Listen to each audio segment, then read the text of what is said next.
Welcome students to your online classes. Today we will start with the next topic, that is limbs. This is one of the important part of the skeletal system. In the last classes we have learnt about the skull, backbone and rib cage. Okay. Now today we will learn about the limbs. Limbs means in our skeletal system there are two pairs of limbs. First one is forelimb and the second one is hind limb.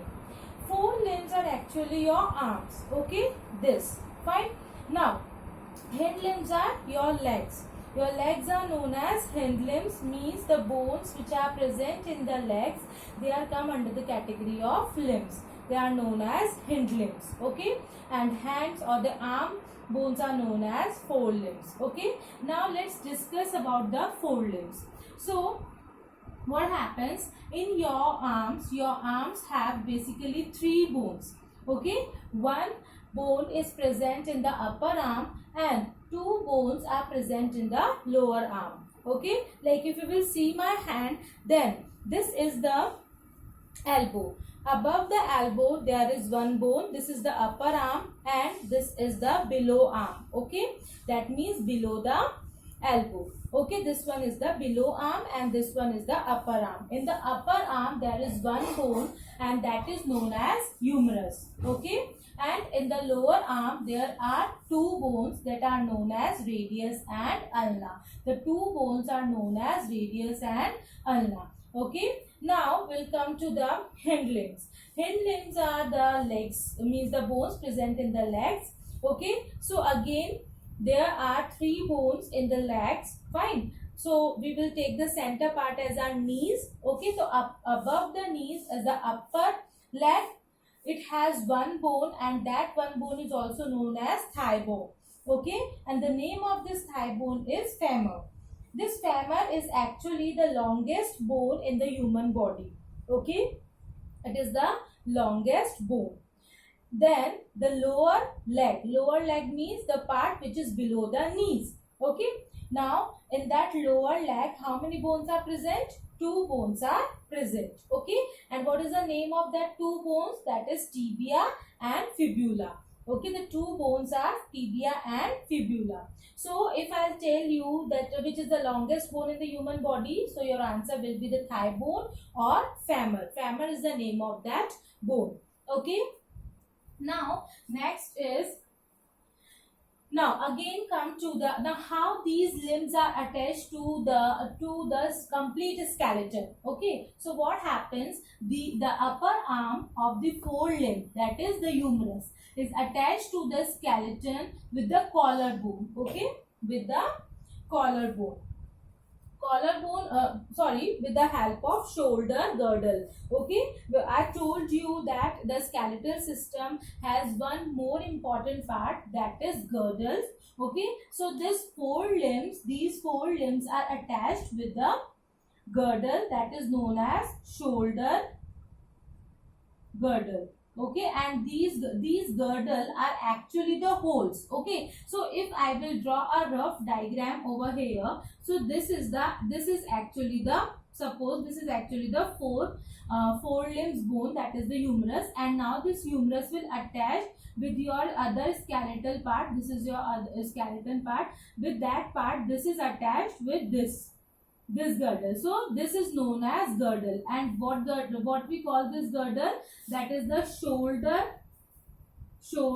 girdle, or in science this shoulder girdle has its name, that is known as pectoral girdle. The name of that girdle is known as pectoral girdle. Pectoral. Okay, this is the name of the shoulder girdle by which the upper arm, means the humerus, is attached with the other body parts. Clear?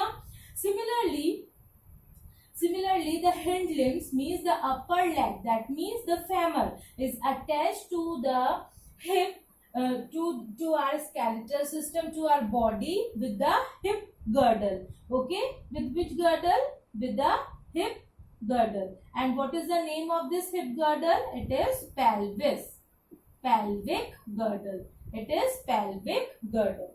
Hip girdle name is pelvic girdle and the shoulder girdle is pectoral girdle. So these means the humerus and the femur are attached to the complete skeleton with these girdles. Clear?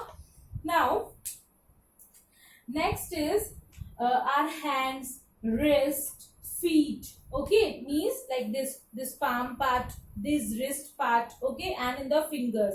Similarly with the leg, the means feet, or we can say ankle and the toes. They have many other bones. Okay, there are so many bones in that part. Okay, they have different names for these bones that you will study in your higher classes. Okay, now one of the important, or we can say let's know more, is that there is a stirrup bone in the human body, in our body. The name of that bone is a stirrup, and this is the smallest bone of our body. And where it is found? It is found in our ears. Okay, it is found in our ears. So this is the smallest bone in the human body, that is a stirrup, and the longest bone is femur.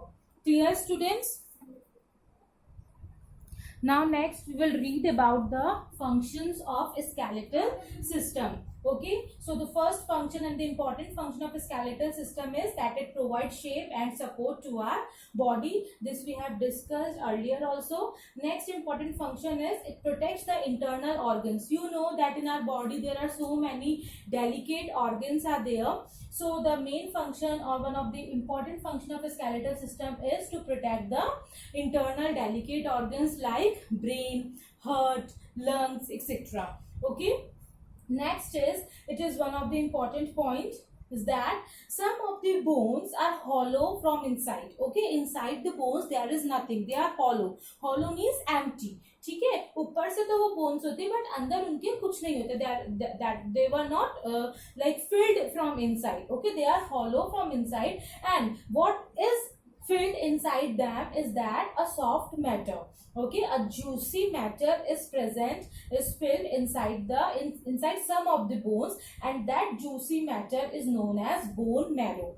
Okay, what we call that juicy matter, soft matter, that is known as bone marrow. Okay, and this bone marrow is the place where blood cells are made. Okay, means the blood cells are made in the bone marrow. Clear, students? Blood cells are red blood cells, white blood cells, and the platelets. They are made in the bone marrow. So bone marrow itself plays a very important role. Okay, and the last function of the skeletal system is that it helps in the movement of body parts. This you know, if there will be no skeleton in our body, then we will not be able to move from one place to another. Even our body will not work properly. So this skeletal system helps in the movement of body parts. Okay, students. So for today it is enough. Revise the chapter.